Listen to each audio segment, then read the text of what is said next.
about to give an opinion about something. It's pretty controversial, but some will agree, some will not, and that's okay. You know, my channel is not about forcing everyone to agree with me, but it's definitely aimed at helping people who feel they can be helped by the things that I say. So, I saw a video a couple weeks ago by a girl, and she was, you know, a self-proclaimed hood girl, street, and she was advising suburb girls to stay away from the men from the hood, leave them alone. And part of her message was that, you know, the guys from the hood, they'll go and they'll date suburb girls and everything, and they'll play with you. But at the end of the day, they still like the girls from their neighborhood, and they're still going to go back to have sex with the girls from their neighborhood.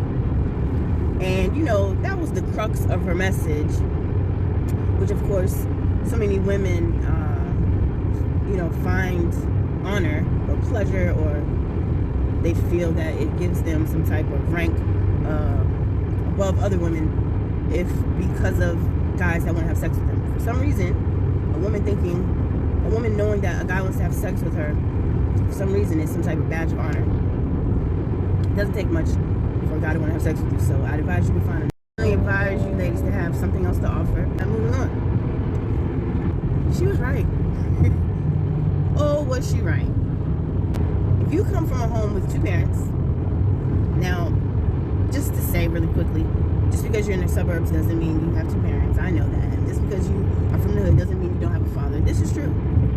You know, I'm generalizing, which I really don't want to do, but I kind of have to get the point across. And hopefully you'll be, you know, I know everybody's not the same, so you don't have to come at me like that. But what I will say is this: if you come from a home with two parents and they encouraged you to be the best that you could be, and they protected you, and they fed you well, and they clothed you well, and, you know, whatever.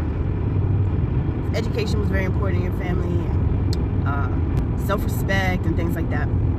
I would advise you to look for a mate that grew up with the same values. Why? Because if you give in to the urge to experience the excitement of the bad boy, the bad girl, the risque rebel without a cause, boy, you are signing up for something more than just some excitement and getting sex and things like that. Man, you are inviting a lot of things that your parents did not intend for you to experience. Children out of wedlock. Things like supporting someone who constantly breaks the law and needs you to support them while they go to jail. And things like just people that don't understand how to carry themselves in public. I've been taught the proper skills to provide for a family and to stick it out when things get hard, and have emotional intelligence, and are able to hold a conversation and teach your children valuable lessons. Women who have been taught properly how to carry themselves, how to dress in public, how to not disrespect you or embarrass you by. I'm not saying if you come from a quote unquote good home or a nice neighborhood or wealthy family, doesn't mean you automatically have class and all those types of things. So I'm not saying that. Poor neighborhood or a rough area of the city or whatever, that doesn't mean that you don't know how to carry yourself. Doesn't mean you can't succeed in life. Because you come from a poor family or a single parent household, that doesn't mean you can't succeed in life. Doesn't mean that at all. Well, we're talking about odds here, not talking about possibility. We're talking about probability. And if you want to bring children into the world, it would behoove you to set up a situation where your life is aimed in a direction where your children can have the best experience possible. And, you know, it's better to seek out partners who have a similar experience to you growing up. It's like this: if you know, don't use drugs, you don't drink, you don't smoke, generally you try to stay away from lying, cheating, you've never been in a situation where you had to fight to survive by any means necessary, even if you had to hurt someone or manipulate someone in some kind of way, if that's not the way you were raised, you really don't need to be dating people that were raised like that. I don't care how exciting it feels. I don't care how cute they are. I don't care how sexy they look.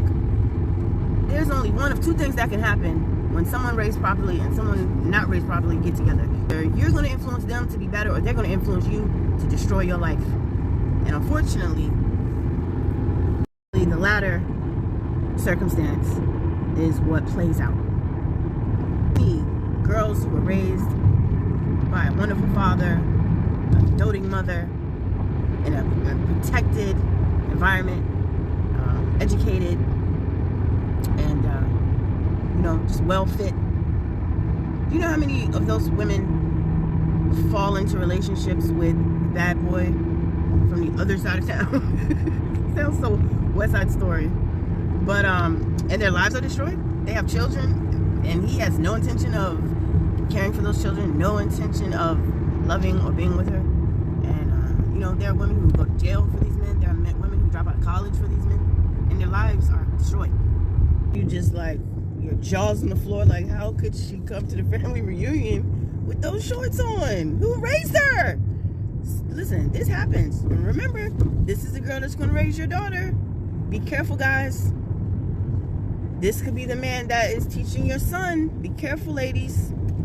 I'm telling you, someone being exciting and cute and handsome and pretty and sexy and all of that, you can't stop people from wanting to experiment with different things when they're young. But I'm telling you right now, protect yourself from being in a situation where you are bound to someone who does not have your same values. You know how prejudiced I sound and biased, and some would say ignorant, because you can come from a bad family and be a good person. You can come from a good family and be a bad person. I know. No need to tell me that. But again, we're talking about probability, not possibility. And it would be best that you stick with people who are aligned with your goals in life. Stick with people who have an upbringing similar enough to yours where it doesn't cause a great rift in your connection, where you have spent 2 years in Princeton law and then find yourself bailing someone out of prison for committing an armed robbery. Like, wake up. If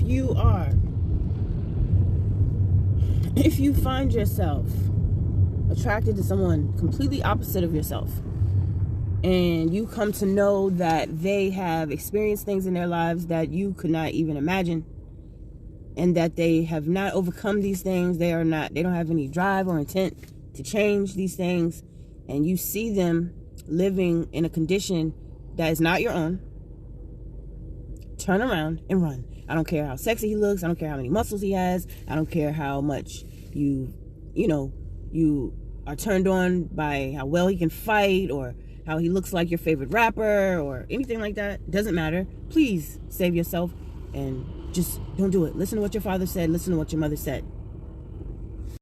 Guys, if you come from a nice family and you've been taught properly about how to conduct yourself in society, and you're on a fast track to be financially successful and spiritually successful and emotionally healthy and things like that. If that is your experience as a man, and you find yourself consistently attracted to women who are complete opposite of that, and just wake up every day looking for the tightest outfit they can find, and just talk mess about people all day, and are not big on self-respect, walk around with a shower cap on their head all day, getting ready for the next party where they can be the best twerker. If you find yourself attracted to those women, listen, it's not that it's not natural, but you need to, that needs to be a short phase. All fun and games until she has your daughter and your daughter is acting like her. Seriously. Then you got to worry about what men are doing to your daughter out here in these streets. It ain't nothing nice. And you know that. So, if you have this phase where you're just having sex with these girls, please wear protection. I'm so serious right now. And you will thank me later. People who were raised by parents who every other word out of their mouth is profanity, children who were abused, children who were neglected, children who were raised by parents who didn't care about them very much or care for them very often. But anyway, if you were raised by someone whose parents don't care about them, there is a strong possibility, not 100%, But there's a strong possibility that this person will not care about you. Just like their parents told them, shut up, get out of my face. When you have an issue with them, they're going to look at you and tell you, shut up and get out of my face. That, you have to have some toxicity within yourself to reduce yourself to that type of behavior. People that don't know how to express themselves, that argue or ghost you or put you down, and that is their mode of communication. Again, a person from the suburbs can have that behavior. At the end of the day, it's not just about, oh, what's your address? Okay, I can't date you. It's not that black and white. Again, I really do understand that. But, just protect yourself, protect your future. You only get to do this once. Don't destroy yourself because someone was attractive or cool.